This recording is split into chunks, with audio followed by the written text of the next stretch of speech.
আপনি কি জানেন, মাত্র 20 বছর বয়সে এক যুবক পুরো পৃথিবী জয় করার স্বপ্ন দেখেছিল, আর সেই যুবকই হয়ে উঠেছিল ইতিহাসের সবচেয়ে ভয়ঙ্কর বিজেতা, আলেকজান্ডার দ্য গ্রেট। গ্রিস থেকে ভারত পর্যন্ত ছড়িয়ে গিয়েছিল তার সাম্রাজ্য, কিন্তু তার জীবনে লুকিয়ে আছে এমন কিছু রহস্য যা আজও অনেকেই জানে না। চলুন জেনে নেই আলেকজান্ডার দ্য গ্রেটের অজানা কিছু তথ্য।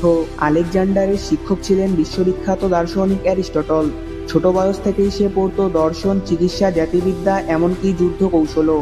একদিন একটি ভয়ঙ্কর ঘোড়া কেউ সামলাতে পারছিল না, কিন্তু কিশোর আলেকজান্ডার বুঝে যায় ঘোড়াটি নিজের ছায়াকে ভয় পাচ্ছে। সে ঘোড়াটিকে সূর্যের দিকে ঘুরিয়ে দেয়, আর মুহূর্তেই ঘোড়াটি শান্ত হয়ে যায়। এই ঘোড়ার নাম ছিল বুসেফালাস, যেটি পুরো যুদ্ধক্ষেত্রে তার সবচেয়ে বিশ্বস্ত সঙ্গী হয়। বিশ্বাস করবেন, আলেকজান্ডার তার জীবনে একটিও বড় যুদ্ধ হারেনি। মাত্র 13 বছরে সে রাজ্যের সেনাবাহিনীর নেতৃত্ব নেয়, আর 20 বছর বয়সে রাজা হয়ে যায়। সে জয় করেছিল পারস্য সাম্রাজ্য, মিশর, আফগানিস্তান, ভারত পর্যন্ত বিস্তৃত অঞ্চল। তার সেনারা তাকে দেবতার মতো মানত। মিশরে তাকে ঘোষণা করা হয়েছিল সূর্যের পুত্র। আলেকজান্ডার শুধু বিজেতা ছিলেন না, তিনি ছিলেন কৌশলী ও মানবিক।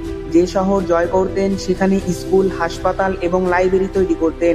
সে চাইতো গ্রিক সংস্কৃতি আর স্থানীয় সংস্কৃতি মিশে যাক। এই কারণে আজও অনেক দেশে গ্রিক স্থাপত্যের ছাপ দেখা যায়। মাত্র 32 বছর বয়সে হঠাৎ অসুস্থ হয়ে মারা যান আলেকজান্ডার। কেউ বলে বিষ দেওয়া হয়েছিল, কেউ বলে বিরল জ্বরে মৃত্যু। সবচেয়ে বড় রহস্য, তার কবর আজও নিশ্চিতভাবে খুঁজে পাওয়া যায়নি।